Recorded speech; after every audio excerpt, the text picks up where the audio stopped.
एवढ्या उन्हात तुम्ही आंदोलनाला बसला? या उन्हापेक्षा जास्त ना त्या लेकीच्या आईच्या दुःखाचे चटके दादा जास्त. पाय पोळता येतो, पण आता आम्ही थोड्या वेळानं सावलीत जाऊ, पण त्या लेकीच्या आईनं कुठं शोधायची सावली आणि आम्ही कुठलं मलम कुठल्या मेडिकल मधनं विकत आणू की त्या लेकीच्या आईच्या आणि बापाच्या दुःखावरती आम्हाला लावता येईल सांगा ना. त्यामुळे हे ऊन जे वर्ण तळपतंय, हे खालचा उन्हानं तापलेला रस्ता, हे चटके काहीच नाहीये. जे चटके त्या लेकीच्या आई वडिलांना आणि कुटुंबियांना बसले ते त्यापेक्षा जास्त आहेत. आणि एक लोकप्रतिनिधी म्हणून माझं कर्तव्य आहे की जर समाजात अशा घटना घडत असतील तर आम्ही AC ऑफिसमध्ये बसून आम्ही बसणार नाही. आम्ही लोकांच्या मध्ये जाऊ, लोकांच्या आमच्यावरती रोष जरी असला आम्ही त्याला सामोरं जाऊ आणि जनतेला न्याय मिळवण्यासाठी याच रस्त्यावरनं अनवाणी पायानं चालत जर ही ज्योती वाघमारे संसदेत पोहोचली असेल तर माझं कर्तव्य आहे की त्या लेकीला न्याय मिळवून देण्यासाठी मी लढलं पाहिजे. हा आक्रोश मी समजू शकते, कारण या महिलांचा आक्रोश हा एका आईचा आक्रोश आहे आणि या आक्रोशाच्या सोबत आम्ही उभे आहोत.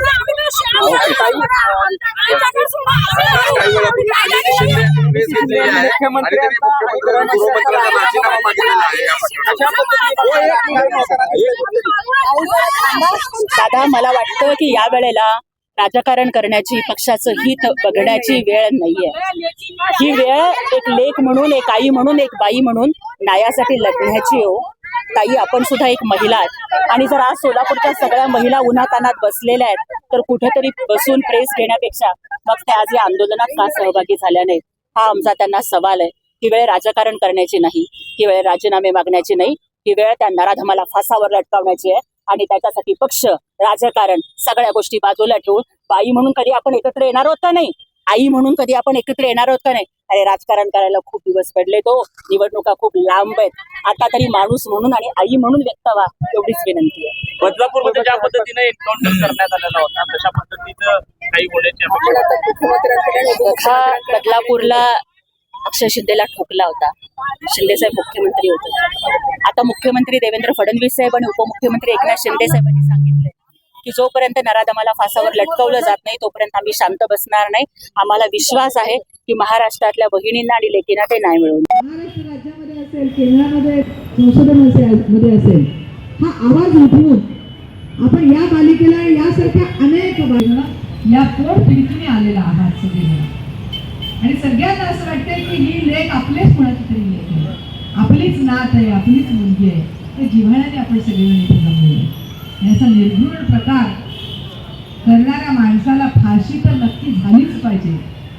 पूर्वी मला असं वाटलं क्षणभर की पूर्वी छत्रपती शिवाजी महाराजांनी अशा अनेक घटनांमध्ये जेव्हा महिलांवरती अत्याचार झाले तेव्हा कोणाचे हात तोडले, रांजाच्या पाटलाचे हात पाय तोडले, हत्तीच्या पायाखाली दिलं, कोणाला काय काय शिक्षा केला, कडेलोट केला. अशा प्रकारच्या शिक्षा जर आज उपस्थित असत्या तर आपण सगळ्यांनी मिळून या शिक्षा या नराधमाला तेव्हा दिल्या. परंतु आज न्याय व्यवस्था विलंबाची होते सगळ्या गोष्टी. त्यामुळे माझी सगळ्या लोकप्रतिनिधीला आणि अध्यक्षांना विनंती आहे की आपण सगळे मिळून राज्याकडे आणि केंद्राकडे याचा पाठपुरावा करू आणि लवकरात लवकर फास्टॅग कोर्टामध्ये अशा प्रकारच्या केसेस, ही नसरापूरची एक घटना आत्ता आपल्या डोळ्यासमोर आहे, अशा अनेक घटना यापूर्वी पण झालेल्या आहेत. त्या सगळ्या घटना ज्या आहेत, सगळ्या केसेस ज्या आहेत त्या लवकरात लवकर निकाली काढून दोषी माणसाला ताबडतोब फाशी दिली पाहिजे. अशा प्रकारचा आपण पाठपुरावा करूया. माझं ज्योतिताईंचं सकाळीच बोलणं झालं की आपण आंदोलनं करतो, आपण मोर्चे काढतो, निषेध व्यक्त करतो, परंतु याचा पाठपुरावा करून हे तडीला नेण्याचं काम आहे. आपण लोकप्रतिनिधी आहोत तर हे आपलं काम आपण तातडीने हाती घेतलं पाहिजे. त्या माऊलीला, तिच्या आईला, तिच्या वडिलांना, त्या लेकराला न्याय मिळवून देण्याचं आपल्या सगळ्यांचं कर्तव्य आहे. आणि जणू काही आपल्या घरामध्ये अशा प्रकारची घटना घडली असं दुःख आपल्या सगळ्यांना झालेलं आहे आणि आपण त्या कुटुंबाच्या दुःखात सगळेजण सहभागी आहोत. त्यांना न्याय मिळवून द्यावा. तुम्ही एकटे नाही आहात, तुमच्या बरोबर आम्ही सगळा समाज आपल्या बरोबर आहे. तुम्ही असं समजू नका की घटना घडली तर माझ्या घरात घडली आहे असं नसून की आपल्या सगळ्यांच्या, प्रत्येकाच्या घरामध्ये ही घटना घडल्यासारखं दुःख आपल्या सगळ्या जनतेला झालेलं आहे. त्या माऊलीला आणि तिच्या पित्याला आम्ही सांगू इच्छितो की त्यांना न्याय मिळेपर्यंत आम्ही गप्प बसणार नाही. आम्ही राज्य शासनाकडे आणि केंद्र शासनाकडे या घटनेचा पाठपुरावा करून नक्की त्या नराधमाला लवकरात लवकर फाशी द्यावी अशा प्रकारची मागणी सातत्याने आम्ही करू आणि तिला न्याय मिळेपर्यंत आम्ही कोणीही गप्प बसणार नाही असा विश्वास मी त्या पालकांना आणि आपल्या सगळ्यांच्या वतीने देते. इथे सगळेजण आज आपण इथे जमलेलो आहोत. प्रत्येकाच्या मनामध्ये काहून उठलेलं आहे ही घटना झाल्यापासून ह्या नराधम कोणत्याही समाजाचा असो अशा घटना कोणताही समाज बघून किंवा कोणत्याही प्रकारच्या असं घडत नसतात. परंतु अशा प्रकारच्या प्रवृत्तीला ठेचला पाहिजे. ही प्रवृत्ती जी आहे समाजातली नष्ट झाली पाहिजे. आपल्या सोलापुरात पण अशा प्रकारच्या वेगवेगळ्या ठिकाणी वेगवेगळ्या घटना घडत आहेत. तर त्याला आळा घालण्यासाठी आपण सगळेजण लोकप्रतिनिधी म्हणून आपल्या राजकीय वाहना बाजूला ठेवून एका प्लॅटफॉर्मवर येऊन सगळ्यांनी एकदिलाने एकजुटीने अशा घटनांचा निषेध करणं आज आपण गप्प बसायचं नाहीये. तर सर्वांनी या गोष्टीचा पाठपुरावा करण्यासाठी शासनाकडे जाऊन आपल्या मागण्या मान्य करून लवकरात लवकर ज्योतिताईंनी आपल्याला पण विनंती केली की लवकरात लवकर केंद्र शासनाकडे आणि राज्य शासनाकडे आपण पाठपुरावा करूया आणि ह्याला छडा लावून नराधमाला लवकरात केसेस पेंडिंग आहेत त्यामध्ये पण आपण पाठपुरावा करूया अशा प्रकारचं सगळ्यांना आपण विश्वास देऊया. आज आपण सगळेजण इथे जमलात, सगळेजण आलात, असा कुठल्याही समाजाचा नसून नराधमाला फाशी झाली पाहिजे अशी सगळ्यांची मागणी आहे. सर्वांनी सर्व घटना घडल्यानंतर तात्काळ आपण सगळेजण अशा प्रकारच्या प्रवृत्तींना आळा घालण्यासाठी एकत्र येऊयात. आज आपण आलोय. तसेच भविष्य काळामध्ये पण या घटनाचा छडा लागेपर्यंत सगळेजण त्याचा पाठपुरावा करूयात अशा प्रकारची सर्व सकल हिंदू बांधवांना मी आमच्या सगळ्यांच्या वतीने विनंती करते. धन्यवाद. पोळ्यावरची तवेवरची पोळी खाली उतरवण्यासारखं आपण गार होतो असं न होता. कारण सोलापूरची नेहमी परंपरा राहिलेली आहे. 4 दिवस आधी आपण स्वातंत्र्यापूर्वी आपण स्वातंत्र्य झालेलो आहोत. 4 हुतात्म्यांची नगरी आहे आणि हे पण कार्यक्रम आपण सोलापूरनेच उचलावा की जिथं जिथं असे काही घडेल. ह्या चिमुकलीसाठी तर लढायचंच आहे पण जिथं जिथं महिलांवर अत्याचार होईल किंवा कुठलीही वृत्ती आज 14-15 दिवसात 14 घटना घडलेल्या आहेत सोलापुरात. 14 जणांचा मृत्यू झालेला आहे आणि तरी आम्ही मुडद्यासारखे शांत आहोत. हे कसे आपण बसू शकतो? का आपण रोडवर उतरून येऊ नाही शकत? का त्यांच्या घरात आपण नाही घुसू शकत? घरात घुसून मारण्याची ताकद आपल्या सगळ्यांमध्ये आहे. हे नुसतं बांगड्यात आठवण्यासाठी नाही आहे. पुरुषांचं सहकार्य आपल्याला आहेतच. त्यामुळे मला सगळा राजकीय लोक आपल्याला मदत करतील पण फक्त राजकीय नाही आपण सामाजिक आणि समाजाने रोडवर उतरायची गरज आहे. ही लेकरू सगळ्यांचं आहे. काल त्या बाईंची हत्या झाली, 2 मुलांची हत्या झाली ती आपल्या परिवारात आहे. कारण सोलापूर एक परिवार आहे. पुण्यासारखं नाहीये की शेजारच्या घरात कोण जाते माहिती नाहीये. आपल्याला सगळे लोक माहितीतले आहेत. आपल्याला शासनाला मला तरी विनंती करायचं आहे कायदा हातात घ्या. काय होईल? 4 दिवस जेलमध्ये घालतील, दुसरं काय होणार आहे? मारून तर टाकणार नाहीये. ज्या घरातनं हत्या जाईल असा एक 10-15 ज्योतिताई पुढाकार घ्या. आम्ही सगळे मी तरी पुढाकार घ्यायला तयार आहे की ज्या घरात हत्या होईल किंवा असा अत्याचार होईल त्याच्या घरात घुसा आणि घरात मारा. जे होईल ते बघू. काही आपल्याला घाबरायची गरज नाहीये. त्याच्याशिवाय आमच्या मुली बाळी सुरक्षित राहणार नाहीये, महिला सुरक्षित राहणार नाहीये. आता टप्प्याटप्प्यातनं सगळीकडनं छोट्या मुलींमध्ये इतकी भीतीचं वातावरण आहे की काय होतं ते बाळाचं काय झालं. माझी नात आहे त्याच वयाची आणि ही लेकरू पण मी बघितलेलं आहे.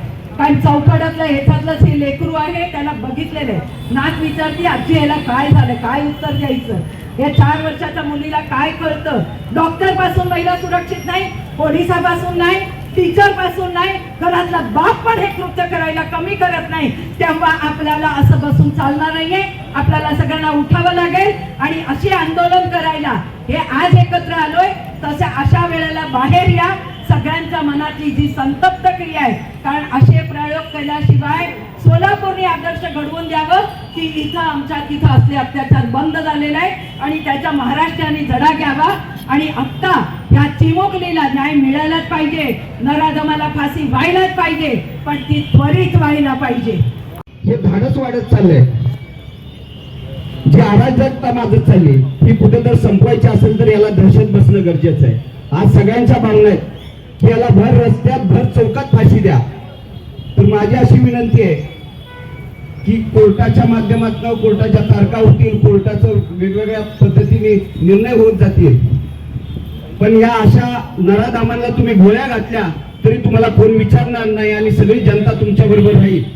तर माझी अशी विनंती आहे की या नराधामाला शिक्षा व्हावी आणि शिक्षा होत असताना जोपर्यंत शिक्षा होणार नाही, ही आपल्या घरची पोरगी आहे, आपल्या घरातली पोरगी आहे, तिला जोपर्यंत न्याय मिळणार नाही तोपर्यंत आपण रस्त्यावर सगळ्यांनी कायम राहावं अशी मी आपल्या सगळ्यांना विनंती करतो आणि एक भावपूर्ण श्रद्धांजली अर्पित करून मी थांबतो. झाले सोलापूरची कन्या या ठिकाणी त्या नराधामाच्या ह्याला बळी पडली. निश्चित या ठिकाणी आपण सर्वजण मिळून या ठिकाणी हे केलं पाहिजे की त्याला फाशी दिली पाहिजे, हे असे भावना आमची या ठिकाणी आहे. आणि हे बेलवर आलेलं असताना देखील परत त्याची अशी एवढी डेअरिंग झाली म्हणजे हे चुकीचं आहे. कारण का ह्याला आपण सर्वजण यात कुठलेही राजकारण न करता आम्ही सर्वजण मिळून की त्या नराधामाला या ठिकाणी गोळ्या घातल्या तरी देखील चालेल अशा पद्धतीचं आम्ही या ठिकाणी सांगू इच्छितो आणि एवढंच 2 शब्द बोलतो. महाराष्ट्रातलं नाही, पृथ्वी तलावरच्या प्रत्येक माणसाला हळहळ झालेली आहे. माझा मित्र अमेरिकेत राहत आहे, तिथून मला सोलापूरचाच आहे, फोन करून सांगितलं की अमोल हे काय झालंय, काय चाललंय हे असं. म्हणजे एवढ्या प्रत्येक माणसाला या सगळ्या गोष्टीची प्रचंड चीड आलेली आहे. आता आमची माऊली बोलत असताना खऱ्या अर्थानं तिच्या बोलण्याचा रोष, तिच्या आई म्हणून जे असलेला तिच्या अंतकरणातनं जे काय आवाज आला, खरंच काळजाला भिडणारा आणि कुठेतरी असं वाटायला लागलं की लोकप्रतिनिधी म्हणून आपण सगळे इथं काम करतो, पण खऱ्या अर्थानं या लोकांना न्याय देण्याची जबाबदारी आपली आहे. तर आपली जबाबदारी असताना आता आपण कशा पद्धतीनं तरतुदी बदलल्या पाहिजेत, ज्या पद्धतीच्या शिक्षा आणि शिक्षेतनं पळवाट आहेत त्या कुठेतरी मोठ्या प्रमाणामध्ये बदल झाला पाहिजे यावर पुन्हा एकदा. कारण आता आमची माऊली बोलली की पहिलाच बलात्कार केल्यानंतर जर त्याला सोडलं नसतं तर दुसरे 2 बलात्कार झालेच नसते. खरं आहे, पण आपल्या कायद्यातली तरतूद या सगळ्या गोष्टींच्या पळवाटाचा फायदा घेऊन असे अनेक किस्से, अनेक गोष्टी घडलेल्या आहेत. पण आता प्रत्येकाच्या मनातली भावना अशी आहे की आता न्याय मिळाला पाहिजे. न्याय मिळत असताना मला आवर्जून सांगायचे की देवेंद्रजी नक्की फास्ट ट्रॅक कोर्टामध्ये न्याय देण्याचा प्रयत्न करतील, आपल्याला न्याय मिळेल. पण आदरणीय शिंदे साहेबांनी बदलापूरला ज्या पद्धतीचा न्याय मिळवून दिला, कारण पोलीस प्रशासन अशा लोकांना चुटकीत सगळ्या गोष्टी संपवू शकतो, आपल्या सगळ्याला माहित आहे. त्यांच्याकडची क्षमता आहे, सगळ्या गोष्टी आहेत, पण त्यांचे हात सुद्धा कायद्याने बांधलेत. त्याच्यामुळे माझी अशी विनंती आहे की त्यांना थोडी मुबलकता द्या आणि त्यांना सांगा की काय गोष्टी तुम्हाला जे समाजातल्या अशा वाईट प्रवृत्तीच्या दिसतात त्या कशा पद्धतीने संपवायच्यात आम्हाला माहित नाही. तुम्ही एन्काउंटर करा, तुम्ही काय करायचंय करा, एक मस्त स्टोरी तयार करा, निबंध लिहा, पण त्या लोकांना संपवा. कारण जोपर्यंत हा मेसेज समाजात जाणार नाही, जोपर्यंत आपण आपल्या भगिनींना, आपल्या लोकांना न्याय देणाऱ्या भूमिकेत आहोत, हा प्रसंग अतिप्रसंग करणाऱ्याच्या पाठीमागं कुणी उभारत नाही. वाईट गोष्ट आहे, त्याच माणसाला आता बंदोबस्त देण्याची वेळ आली, त्याला पोलीस बंदोबस्त देऊन वाचवून घेऊन जात आहेत. पोलिसांची हात बांधलेले आहेत. पण मला असं म्हणायचंय की थोडं कायद्यात डोळे बंद जरी केले तरी आपल्याला काही गोष्टी करता येऊ शकतात. माझी विनंती आहे या राज्याचे मुख्यमंत्री, गृहमंत्र्यांना की तुम्ही थोडंसं या सगळ्या गोष्टी नुसतं कालच्या गोष्टीवर नाही तर अशा अनेक प्रसंग आहेत. अण्णा पोलिसांकडे या सगळ्या लोकांच्या याद्या असतील की अशा प्रवृत्तीचे लोक प्रत्येक ठिकाणी, महाराष्ट्रात काय इथंच नाही, अनेक ठिकाणी अशा गोष्टी घडलेल्या आहेत. त्या सगळ्या गोष्टी तुम्ही थोडंसं वेगळ्या पद्धतीचा काही दिवसासाठी कायदा हातात घ्यावा आणि लोकांना न्याय द्या, ही सर्वसामान्यांची मानसिकता आहे. नाहीतर लोक आपल्याला माफ करणार नाही, ही परिस्थिती आपल्या सगळ्यांसमोर येऊन ठेपलेली आहे. मी एवढं वाईट वाटायला लागलं की हा लढा नुसतं मेणबत्त्या पेटवून आपण आंदोलन करून होणार नाही. जोपर्यंत तो नराधम श्वास घेणार आहे तोपर्यंत आपण न्याय मिळवून दिला असं होणारच नाही. कारण एक दिवस फक्त इथं अर्धा तास झालं उन्हात बसलोय तर काय व्हायला लागलंय, तिच्या आई बापाच्या पोटात काळजात काय त्रास होत असेल, कशा पद्धतीचं दुःख ते सहन करत असतील. कारण त्या लोकांना पण काय आता समजावून सांगणार आहे. त्याच्यामुळं आपण हे आंदोलन झालं म्हणजे काम संपलं नाही, तर आपल्या सगळ्यांची जबाबदारी, जोपर्यंत त्याला पूर्ण संपवत नाही तोपर्यंत हे आंदोलन संपणार नाही. रोज वेगवेगळ्या पद्धतीनं काही ना काही करत राहू, पण त्याला संपवल्याशिवाय थांबायचं नाही. एवढं सांगतो आणि थांबतो. वर जो अन्याय झालाय त्याच्यासाठी आपण सर्वजण इथे उपस्थित राहून आंदोलन केलेलं आहे आणि आमची ही वेदना फार तीव्र आहे. आम्ही प्रत्येक महिला इथे त्या कुटुंबाला न्याय मिळण्यासाठी रस्त्यावर उतरलेला आहे. आम्हीच नाही तर प्रत्येकाने रस्त्यावर उतरून त्या महिलेसाठी, त्या मुलीसाठी सर्वांनी न्याय दिलेला पाहिजे, त्या परिवाराला न्याय मिळाला पाहिजे. त्यासाठी आपण सर्वजणांनी पाठपुरावा करून, आमच्या ज्योतिताई त्यांनी त्यासाठी पाठपुरावा विशेष करून त्या मुलीसाठी न्याय मिळवून द्यावा हीच मी विनंती आपल्या प्रशासनाकडे करत आहे आणि त्या मुलीला न्याय मिळालाच पाहिजे. धन्यवाद. एकत्र आलो आहोत. मातृत्वाचा रोष आपण आता या दोन महिलांकडून पाहिला, तो रास्त आहे ताई. नक्कीच लोकप्रतिनिधींकडून अपेक्षा करणं चुकीची नाहीये. ही सगळी नागरिकांची जबाबदारी घेणं आमचं काम आहे. जो काही निरागस फोटो गेले 2-3 दिवस मीडियावरती येतोय तो बघून प्रत्येकाच्या डोळ्यात नक्कीच अश्रू आलेले आहेत. त्या निरागस मुलीच्या आईच्या वेदना, त्या परिवाराच्या वेदना आणि स्वतः त्या मुलीवर झालेल्या वेदना. मला या पलीकडे जाऊन सोलापूरची सध्या परिस्थितीमध्ये अजून एक बोलायचं होतं की जे काही 16 वर्षाची 18 वर्षाची मुलं मारली गेली त्या मुलींचे आणि त्या मुलाचे फोटोही निरागस होते.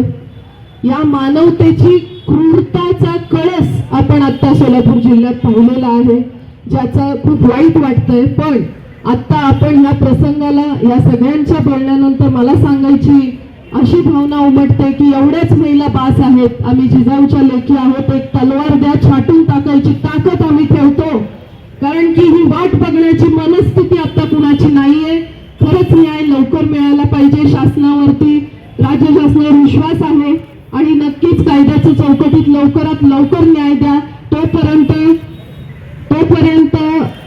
ज्योतिताई आणि रोहिणीताई आपण पाठपुरावा करायचा आहे आणि न्याय द्यायचा आहे. आणि सोलापूरच्या पोलीस अधिकाऱ्यांना कालच आम्ही निवेदन देऊन आलेलो आहोत की आता वेळ आली आहे, प्रत्येक चौकात पोलीस उभे करा. ही फक्त लहान मुली किंवा आपल्या ह्या बायकांची अवस्था नाहीये. काल एका घरात एक मुलगा दगडफेक केला का तर ते प्रेम प्रकरण. कुठल्याच मुली सुरक्षित नाहीये. सध्या पोलिसांना प्रत्येक चौकात उभं करा अशी सांगायची वेळ आलेली आहे. नक्कीच आपल्या सगळ्यांचा आक्रोश खूप आहे.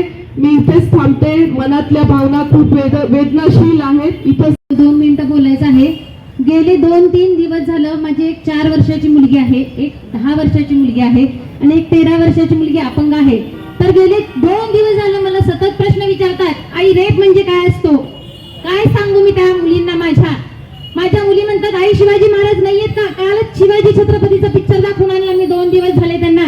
आई अशी शिक्षा का बरं देत नाहीत आपल्या समाजामध्ये? छोट्या मुलीला आम्ही घराच्या बाहेर जाऊ का नको आई? हे जेव्हा एका आईला एखाद्या छोट्या मुली प्रश्न विचारत असतात तेव्हा आम्ही काय उत्तर द्यायचं आयांनी? कसं शिकवायला पाठवायचं आम्ही मुलींना निर्धास्तपणे? 10-10 तास मुली शाळेच्या निमित्तानं घराबाहेर असतात, त्या सुरक्षित नाहीत. अशी समाजाची घडी आपण आज बसवणार आहोत का? काय उदाहरण देणार आम्ही आमच्या मुलांना? तर माझी एकच अपेक्षा आहे, त्या माणसाची चार्जशीट काढून टाका आणि त्याला जेलच्या बाहेर काढा आणि मग बघू तो कसा वाचतो तो. त्याची बायको काल मुलाखत देते, म्हणते माझं 10 वर्ष झालं माणसाशी संबंध नाही आणि एकीकडे दुसरीकडे गाववाले म्हणतात नुसत्या 3 बलात्कार माणसाला पहिल्याच बलात्काराच्या वेळेस शिक्षा झाली असती तर आज ह्या मुलीचा जीव गेला असता का? म्हणजे बलात्काराला तुम्ही शिक्षा दिली नाहीये म्हणून फाशी दिली असती पहिल्याच बलात्काराच्या वेळेस तर 2 बलात्कार वाचले असते. त्यामुळं मला वाटतं समाजाने आणि प्रशासनाने ताई तरतूद करणं खूप महत्वाचं आहे. पहिल्या बलात्काराला शिक्षा 2 बलात्कार टाळले असते. तुम्ही सोडतात कसं पेरोलवर अशा गुन्हेगारांना बाहेर? म्हणूनच म्हणते शिक्षेमध्ये कडक अंमलबजावणी करण्याच्या पोरीची जबाबदारी घ्यायला. 9 महिने माझं बाळ पोटात सुरक्षित असतं आणि बाहेर आल्यानंतर माझ्या मुलीला जर ही दुनिया बघावी लागत असेल तर नको. मग आम्ही खंबीर आहेत आमच्या आया. आणि तुळजाभवानीची मी मुलगी आहे, मी तुळजापूरची आहे. जेव्हा अनुभूतीवर अन्याय झाला मॅडम तेव्हा अनुभूतीनं देवीला आवाहन केलं, तात्काळ आली. अशा आम्ही तात्काळ जायला पाहिजे त्या मुलीच्या संरक्षणासाठी आणि मग आया मिळून आम्ही दाखवून देऊ काय असतो त्या माणसाला. असं प्रशासन आहे का? हे प्रशासन नको आम्हाला. त्या माणसावरची चार्जशीट काढून घ्या, आम्ही आया दाखवून देऊ. त्याला शिक्षा म्हणजे काय असतं ते शिक्षा भर चौकातच झाली पाहिजे. दहशत काय असते बलात्कार करणाऱ्याला हे आता बनवायची वेळ आलेली आहे. कायदा कोण बनवतो? आपणच बनवतो ना कायदा. माझ्या बाबासाहेब आंबेडकरांनी कायदा ह्यासाठी बनवलाय काय? त्याला फ्री मध्ये लोकांच्या मुलीवर बलात्कार करण्यासाठी बनवलाय काय कायदा? माता कायद्यात बदल करा, नाही तर त्या माणसाला उभं जाळा.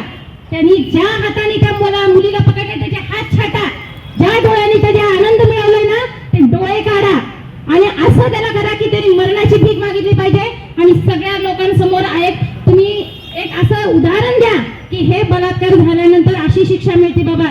धस्त जायला पाहिजे. त्याच्या मनात सुद्धा विचार आला नाही पाहिजे की आपण हा बलात्कार एक छोट्या मुलीवर करतो. अरे आहे ना वेश्या बाजार, जा की तुला एवढ्या अंगात मस्ती आली होती तर तिथं.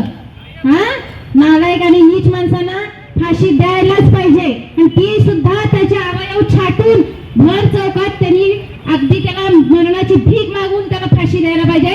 चार चौकात जसं मतदारासाठी तुम्ही अगदी भाषण देता ना चार सभेमध्ये घेऊन, त्या सभेच्या ठिकाणी बोलवा आणि अगदी डिक्लेअर फाशी कसं शिक्षा असते लोकांना जरा कळू द्या, भीती वाटू द्या त्या शिक्षेची. तेव्हाच आपला समाज आता जसं रांजाच्या पाटलाचे हात तोडले तसा कुठेतरी एखादा कायदा व्हावा की त्याचं कोर्ट सेपरेट व्हावं की फसतो आणि बलात्काराला कमीत कमी 1 वर्षाच्या 6 महिन्याच्या आत त्या आरोपीला जेव्हा शिक्षा लागेल त्यावेळेलाच ही खरी वृत्ती थांबणार आहे. आपण बघतो 5-5 वर्ष 10-10 वर्ष ही केसेस चालतात पण त्यांना न्याय मिळत नाही. शेवटी ते निर्दोष सुटतात. कारण की मला सांगा 5 वर्षांमध्ये एखादा साक्षीदार फुटला किंवा एखादा प्रशासनात कोण गेलं तर ते आपोआपच ते न्यायालय तिथं थांबलं जातं आणि तो निर्दोष सुटतो. ह्याच आरोपीला जर स्वतःच्या पत्नीवर बलात्कार केला होता त्यावेळेला फाशी दिली असती तरी सुद्धा झालं असतं. मी तर म्हणतो कोपर्डीच्या प्रकरणात त्या तैला जरी न्याय झाला असता, एक लक्षात ठेवा, कोपर्डीच्या प्रकरणात त्या तैला जरी न्याय झाला असता तरी सुद्धा या नराधामाला हे करायची बळ मिळालं नसतं. कारण की सरकारनं कोपर्डीच्या प्रकरणात त्या तैला अजिबात न्याय दिलेला नाही आहे. पहिला मी त्याचा जाहीर निषेध करतो. दुसरा निषेध असा करतो की आपल्या सोलापूरची कन्या लेख म्हणणारी प्रणती शिंदेना जात धर्म बघून अजिबात निषेध केलेला नाही आहे. ते जर कुठल्या मुसलमान राहिला असता तर ताई इथं कॅन्डल मोर्चा घेऊन आली असती. म्हणून मी सांगतो ताई तुम्ही खूप चुकलात, यापुढे तुम्हाला माफी नाही. आणि यापुढे मी एक सांगतो प्रशासनाला की कोर्ट वेगळं ठेवा आणि त्याला रांजाच्या पाटलाचं नाव द्या त्या कायद्याला की ते त्याचे पहिला हात तोडा मग त्याला फाशी द्या. फाशीची पद्धत काय तर एकदा फाशी चुकली तर परत त्याची वेळ काढूपणा करते. त्याला आरोपीला चान्स मिळत आहे. राष्ट्रपतीपर्यंत त्यांना अर्ज करावा लागतं, त्याची पब्लिक मागावं लागते. हे सर्व कायद्यातनं रद्द करा. बलात्काराला पोस्कोला दाखल करू नका. आज आम्ही सोलापुरातनं हिंदू संघटनेनं 4 पोस्को दाखल केलेले आहेत. या 2 महिन्यामध्ये 4 हे आहेत. 16-17 वर्षाच्या मुली आहेत. पण आमचं काम वेगळा विजयाचं आहे, तो वेगळा आहे. परंतु शेवटी आपल्या महिलांवर झालेला अत्याचार आहे. अनेक अत्याचार घडतात पण ते समोर येत नाहीत. क्वचित एखादी समोर येते आणि आम्ही रोज पोलीस स्टेशनला जातो पण एक आई बाप सुद्धा करायला तयार नव्हतात त्यांच्या मुलीची इज्जत जाते म्हणून. अशी कितीतरी प्रश्न आहेत. एक आई पुढे येतात आणि केस दाखल करतात. मी तर म्हणतो आया बहिणींनो अजिबात घाबरू नका. मुलींचे पेपरला नावं येत नाही, तुम्ही केस दाखल करायला या एवढी तुम्हाला विनंती करतो. जे लेकीला आपण न्याय देण्यासाठी या ठिकाणी आलेला आहे. आणि खरं तर आम्हाला एक खूप मोठं दुःख वाटायला बघतंय की आपण सोलापूर शहरामध्ये पूर्ण राज्यामध्ये महाराष्ट्रामध्ये काय चुकतं की आपण महिला 9 महिने जन्मधून आपल्या मुलाला वाढवतो, संगोपन करतो. कारण आपण एका नराधमाच्या हातामध्ये यायला बघतो का सांगा. एका आईची भावना किती दुःख होत असेल ते आपल्याला कळू शकते. मी पण एक आई असल्यासारखे, आपण इथं सर्व बसलेल्या महिला एक माता असल्यासारखे.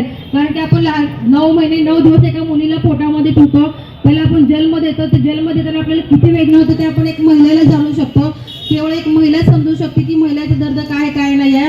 आणि एका नराधमाने जे मुलीला घेऊन सनी गेला, आपण बघतो की पूर्ण कॅमेऱ्यामध्ये दिसलं की ते बाळाला काय माहिती आहे की त्याच्या हातामध्ये त्याची मृत्यू असल्यासारखे की ते हैवान त्या मुलीवर बलात्कार करून त्या शेणाच्या ढिगाऱ्यामध्ये त्याला पुरणाऱ्या माणसाने. कारण मला सरकारवर एकच विनंती करायची आहे की आपण हे भर चौकामध्ये त्या नराधमाला फाशी द्या. कारण की असे जे कृत्य करायला बघतात, जे आया बहिणींवर जर जायला बघतात आणि महिला सुरक्षित नसल्या तर ही कुठला एक काळीमा दिवस असल्यासारखं वाटायला बघतो की आपण बघतो की देशामध्ये महिलांना 50% दिलं पाहिजे म्हणतात आरक्षण. तसं न करता की महिला एक सुरक्षित झाली पाहिजे, आपल्या प्रत्येक घरची एक लेक असल्यासारखे आहे. आणि आज या ठिकाणी आपण सर्व महिला उपस्थित असल्याने या ठिकाणी माझे बांधव सुद्धा उपस्थित आहे. कारण की आपण सर्वांनी एकत्र येऊन सनी मुख्यमंत्री साहेबांनी ह्यांना लवकरात लवकर फाशी द्यायला पाहिजे. आज या ठिकाणी मी तुमच्या आम्हाला एका मुलीच्या दुःखामध्ये मी सहभाग झाल्यामुळं माझ्या फुलारे परिवारतर्फे या मुलीला भावपूर्ण श्रद्धांजली देते. हिला खरंच न्याय भेटलं पाहिजे, जिथं भेटेल त्या ठिकाणी ठेचून काढलं पाहिजे. आणि सोलापूर शहरामध्ये आपण बघतो की मध्येच बोरामणी या भागामध्ये सुद्धा जे इतकी घटना घडली, कारण प्रॉपर्टीसाठी ह्याच्यासाठी माणसाला आयुष्यामध्ये काही भेटत नाही. तुम्ही 2 दिवस 4 दिवस चांगले राहा, हे तुमची खूप मोठी संपत्ती असल्यासारखी आहे. कुठं जाती भेटेसाठी, कुठं प्रॉपर्टीसाठी असं जीव कुणाचे घेऊ नका. पण रस्त्यावर यायची तरी वेळ आणावी का? पण इतकं आपल्या कायदे इतके बेकार आहेत. हा, पोलीस आपले सहकार्य करू शकत नाहीत आपल्याला. मुलीच्या वडिलांचं कॉलर जे पकडून त्यांना गाडीत बसवलं आणि जे काही ट्रॅफिक त्यांनी बाजूला केली. हा का? पण तुम्ही त्याच वेळेस आम्हाला न्याय द्यायला पाहिजे होता ना. गरजच काय दिली तुम्ही आम्हाला असं रस्त्यावर बसायची? हा, निवडणुका ज्या वेळेस येतात त्यावेळेस तुम्ही हात जोडतात, त्यावेळेस आम्ही तुम्हाला निवडून द्यायसाठी किती मनापासून विश्वासाने तुम्हाला आम्ही निवडून दिलेलं असतंय का? काय तर आमची एक सुरक्षितता आहे. हो बाबा, आमचं राजकारण हे आम्ही महिला असो किंवा मुली असो, 18 वर्षानंतर ज्या मुली झाल्यानंतर तुम्ही लगेचच त्यांचं मतदान कार्ड काढा, त्यांना निवडणुका लगेचच त्यांना मतदान द्यायला तुम्ही तयार करता. कशासाठी? हां, कशासाठी? का आम्ही सुरक्षित नाही आहेत ना? मग तुम्ही आज त्या लग्नात गेलात, मान्य आहे, आम्ही सगळं तुम्हाला गोष्टी कराव्या लागतात, पण आज तिथं बाप तडफडत होता त्या लेकीच्या न्यायासाठी. रस्त्यावर त्याची आई तडफडत होती. तुम्ही त्या लेकराच्या आणि बापाला तर ते कॉलर काढून तुम्ही तिथं ठेवलं, मारहाण केली, त्यावेळेस तुम्हाला काही वाटलं नाही? का आम्हाला रस्त्यावर यायची वेळ आणली तुम्ही? प्रत्येक महिलांनी ना स्वतः सक्षम व्हा. जिथल्या तिथं मारून टाका. कुठल्याही कायद्याचा आणि कुठल्याही गोष्टीचा विचार करू नका. मी तर हेच आवाहन करीन प्रत्येक मुलीला, महिलेला, तिथल्या तिथं मारा.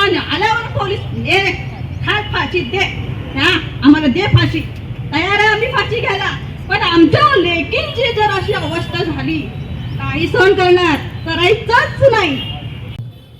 पूर्ण राज्यामध्ये, देशामध्ये जनतेमधून एक संतापाची लाट आहे ती निर्माण झालेली.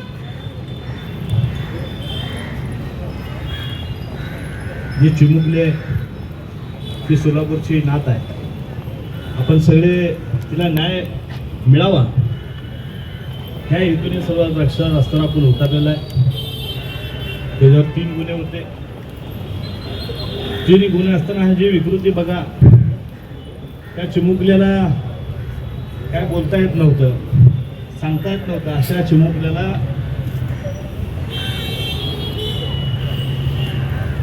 जीव गमवावा लागला. आज आपण सगळे इथं रस्त्यावर उतरून करत असताना आपण न्याय मागतोय. मी तर राज्यातील मुख्यमंत्री श्री देशदेशी पंतप्रधान असतील, काही सांगितले घटनेत दुरुस्त करा. आज देखील आपल्या सगळ्याच्या वतीनं हे सर्वसामान्यचं नेतृत्व, सर्वसामान्य लोक या ठिकाणी सर्व पक्षाचे जोडे बाळगून सोलापूरच्या नातीला न्याय मिळावा, शक्ती कायद्याखाली ह्याची नोंद झाली पाहिजे. 15 दिवसात त्याचा निकाल झाला पाहिजे. अनेक लोकांचा या ठिकाणी मताधिकार रस्त्यावर आणून गोळ्या घातलं पाहिजे. अशा प्रवृत्ती लोकांना शक्ती कायद्यानुसार भर रस्त्यात आणून मारलं पाहिजे, ही सगळ्यांची भावना आहे. पण ज्या पद्धतीनं गुन्हा नोंद झालाय त्याला शक्ती कायदा लावला पाहिजे. शक्ती कायदा त्या अन्वये जर गुन्हा नोंद झाला तर 15 दिवसाच्या निकाल लागेल. समजून घ्या मी काय म्हणतो ते. कायद्यामध्ये देखील कलम लावत असताना कोणतं कलम लावणं हे फार महत्वाचं आहे. नाहीतर मग मोकाट असे जनावर बाहेर येणार आणि किती मुलींचा या ठिकाणी बळी जाणार. आज आपल्या मुली कुठेही सेफ नाही. घरातून पडले आई वडील काळजी करतात. अनेक आपण वृत्तपत्र बघतो की मुलीच्या तोंडावर ऍसिड मारला जातोय, कॉलेज समोर मुलीवर कोयत्याने वार केला जातोय. ही जर सगळं थांबत असेल तर कायदा कडक झाला पाहिजे. पुन्हा असा कायदा करत असताना 100 वेळा विचार केला पाहिजे. कायदा म्हणून बदलण्याची गरज आहे. लोक का घाबरले नाहीत? लोकांनी ही प्रवृत्ती केली नाही पाहिजे. छत्रपती शिवाजी महाराजच्या काळामध्ये लगेच त्याचे हातपाय कट केले पाहिजे, तोडलं पाहिजे, असं तेव्हा शासन होतं. आता शासन जे आहे ना, जे कोर्ट आहे, तारीख तारीख, त्यामुळे लोकांना आता विश्वास राहिला नाही. त्यामुळे लोक म्हणतात की आता गोळ्याच खाला. आणि लोकांची मानसिकता बरोबर आहे. मी आपल्या सगळ्यांबरोबर आम्ही देखील अशी मागणी करतो की अशा नरदानाला त्वरित गोळ्या घालून खलास करावं. त्याशिवाय पुढचे क्राईम, पुढचे गुन्हेगार हे थांबणार नाहीत. त्यामुळं आपण जो सगळ्यांनी निर्णय घेतलाय त्या निर्णयामध्ये आम्ही सगळं सामील आहे एवढं त्या ठिकाणी सांगतो. सकल हिंदू समाजाच्या वतीने आपल्या पोर तालुक्यामध्ये घडलेली घटना आपल्या संपूर्ण राज्याला, देशाला काळिमा फासणारी ही घटना आहे. आपल्या सोलापूरच्या या चिमुकलीवर झालेला ज्या अमानुष असा बलात्कार व तिचा खून करण्यात आला, त्या नरोदमाला फाशी तर झालीच पाहिजे. फाशी नव्हे तर संपूर्ण इथे या व्यासपीठावर बसलेले सर्व त्या ठिकाणी उपस्थित असलेल्या सर्वांचीच भावना होती की त्याला फाशी, फास्ट ट्रॅक कोर्ट अशा प्रकारचं कुठलाही न करता त्याला चौकात आणून त्याला नागडा करून त्याला ठोकला पाहिजे. एवढी या ठिकाणी सगळ्यांची आणि माझी सुद्धा त्या ठिकाणी भावना आहे. मी त्या चिमुकलीला त्या ठिकाणी माझ्या परिवाराच्या वतीनं भावपूर्ण श्रद्धांजली अर्पण करतो आणि मी या ठिकाणी थांबतो. डॉक्टर बाबासाहेब आंबेडकरांचा इतिहास आहे. अशी घटना महाराष्ट्रात, देशभरात घडत आहे. का घडत आहेत अशी घटना? काय कारण आहे? त्याला एकच कारण आहे, आपल्या देशात महिला सुरक्षा बाबतीत कायदे कडक नाही आहे. पोलीस प्रशासन काही करू शकत नाही का? म्हणजे पोलीस प्रशासनाचा हात कायद्याने बांधलेले आहे. कायदा सक्षम करण्याचं काम कोणाचं आहे? तर नेत्यांचं आहे, आमदारांचा, खासदारांचा आहे. विधानसभेत जाऊन तिथं कायदे सक्षम केला पाहिजे. अशा लोकांना टेचून काढला पाहिजे. जे छत्रपती शिवाजी महाराजांनी केलं ते कायदा आपल्याला लोकशाहीमध्ये आणायला पाहिजे. तोपर्यंत शिवशाही पद्धतीने कायदे होत नाहीत तोपर्यंत अशीच घटना घडत राहणार आहे. हा आरामखोर 1998ला एक 70 वर्षाच्या महिलेवर बलात्कार केला. एवढा क्रूरतेने बलात्कार केला, छटके दिला. म्हणजे मी ते महिला असल्यामुळे मी ते बोलू शकत नाही. 1915 साली आज आरामखोर कांबळ्यांनी 14 वर्षाच्या अल्पवयीन मुलीवर बलात्कार केला, स्वतःच्या नातूवर. तेव्हा पण गुन्हा दाखल झाला. पण आपल्या कायद्यामध्ये पळवाटा भरपूर आहेत म्हणून तो परत जामिनावर बाहेर आला. परत तो घटना केला. हा फक्त माणसांवर नाही, कुत्र्यांवर, शेळ्यांवर पण केलेला आहे. हा खून कर्म आहे. अशा लोकांना टेचूनच काढला पाहिजे. टेचून काढण्यासाठी कायद्याने आपण टेचून काढू शकत नाही. कायदा म्हणजे एवढं पळवाट आहे.